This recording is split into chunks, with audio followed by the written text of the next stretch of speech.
Les matins de France Culture, Guillaume Erner. Lundi après-midi à Bayonne, un ex-candidat du Front National, connu pour ses propos xénophobes, tentait de brûler la porte d'une mosquée avant de tirer sur 2 fidèles. Le maire de la ville n'a pas hésité à qualifier cet événement d'attentat. D'autres ont qualifié cette attaque d'attaque, tout simplement. Pour l'instant, l'assaillant est en garde à vue pour tentative d'assassinat. D'aucuns réclament que les faits soient qualifiés d'attentat pour éviter toute ambiguïté. Mais dans le fond, justement, qu'est-ce qui définit un attentat? Bonjour Jenny Raflick. Bonjour. Vous êtes historienne, professeure d'histoire contemporaine à l'Université de Nantes. Vous avez notamment publié Terrorisme et mondialisation. Quand apparaît le terme d'attentat? Alors le mot existe depuis bien longtemps, bien avant le terrorisme en l'occurrence, puisque la première utilisation attestée du terme date du XIVe siècle. Dans un emploi juridique, d'ailleurs, ça désigne une tentative criminelle ou une action qui porte préjudice à quelqu'un, finalement, le sens qu'on va retrouver dans le dictionnaire contemporain.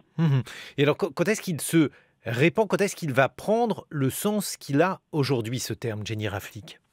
Alors, le sens du mot a évolué. Il a toujours été polysémique. On a plusieurs sens un peu parallèles. Au XVIIIe, XIXe siècle, le mot va surtout désigner une attaque contre le pouvoir exécutif, le crime de lèse-majesté, l'attaque contre le souverain. On en trouve une réminiscence dans le code pénal actuel, puisque la seule mention de l'attentat aujourd'hui dans le code pénal, c'est un article qui dit que constitue un attentat le fait de commettre un ou plusieurs actes de violence de nature à mettre en péril les institutions de la République. Autrement dit, les institutions, l'ordre politique. Parallèlement, dès la fin du XIXe siècle, va désigner aussi un mode opératoire. L'attentat, c'est la bombe. À partir des anarchistes, très souvent, on va distinguer la fusillade, l'attaque, on le fait toujours un peu aujourd'hui d'ailleurs, ça aussi, l'attaque au couteau, de l'attentat. L'attentat, c'est une bombe, c'est une explosion. Et alors, est-ce qu'un attentat est nécessairement commis par des terroristes? Est-ce que les deux termes sont liés? Parce que là aussi, il y a des problèmes terminologiques. Parfois, on hésite à qualifier un homme de terroriste. Parfois, on hésite à qualifier un acte d'attentat, Jenny Raflick. Alors, les deux mots, attentat et terrorisme, renvoient à deux registres différents finalement aujourd'hui. L'attentat va relever du discours, du commentaire, du discours narratif, pour le coup, du commentaire politique, médiatique.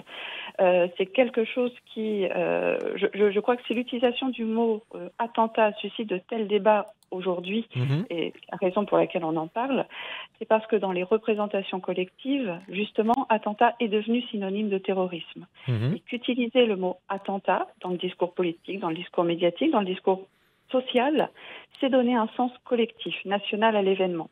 C'est pas un crime classique, banal, c'est quelque chose qui nous touche tous dans notre ensemble. Le problème, c'est que ça n'a rien de juridique. Pour la qualification juridique, c'est le mot terrorisme qui va compter. Et là, les critères sont un petit peu différents, d'où sans doute ce sentiment un peu de frustration, et notamment d'attente.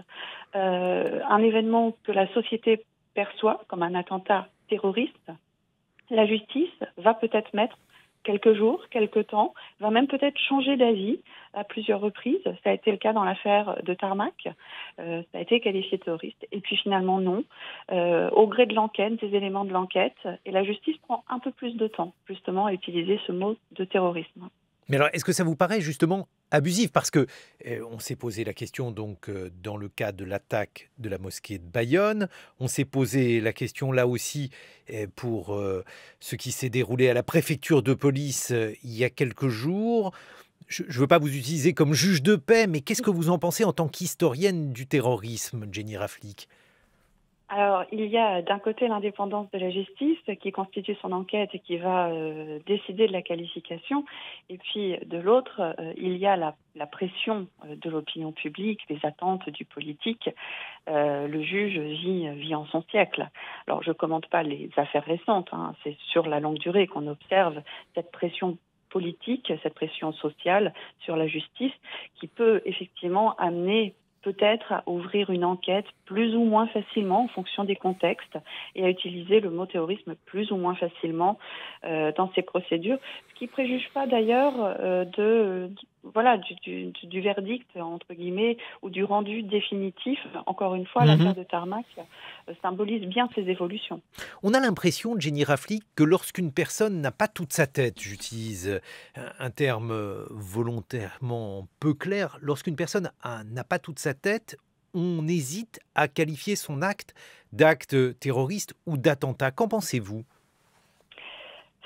Alors, ça renvoie à un autre débat sur un autre mot, le mot déséquilibré, qui revient systématiquement depuis quelque temps et qui est souvent une accusation. Il revient souvent dans un vocabulaire accusatoire contre justement la justice ou un détournement de la justice. Ça renvoie tout simplement à une protection aussi du citoyen. Évidemment, on a envie que justice soit faite, peut-être d'une certaine vengeance, mais le citoyen doit aussi être protégé en fonction de ses faiblesses. La maladie, voilà, la psychiatrie sont pris en compte. C'est pour ça que la justice prend le temps de consulter des experts avant de rendre ses décisions. Une personne Et là, en irresponsable. l'occurrence, dans l'affaire de Bayonne, je crois qu'il ne faut pas préjuger, il faut vraiment attendre et être très prudent d'avoir le résultat des expertises et peut-être, comme dans l'affaire de la préfecture de police, peut-être que la qualification et que le parquet va s'autosaisir dans quelques heures. Hein. Honnêtement, à l'heure actuelle, on n'en sait rien. Merci beaucoup, Jenny Raflick, pour donc cet exercice de définition d'un terme. On retrouve votre ouvrage Terrorisme et mondialisation, c'est aux éditions Gallimard. En attendant, il est 7h20 sur France Culture.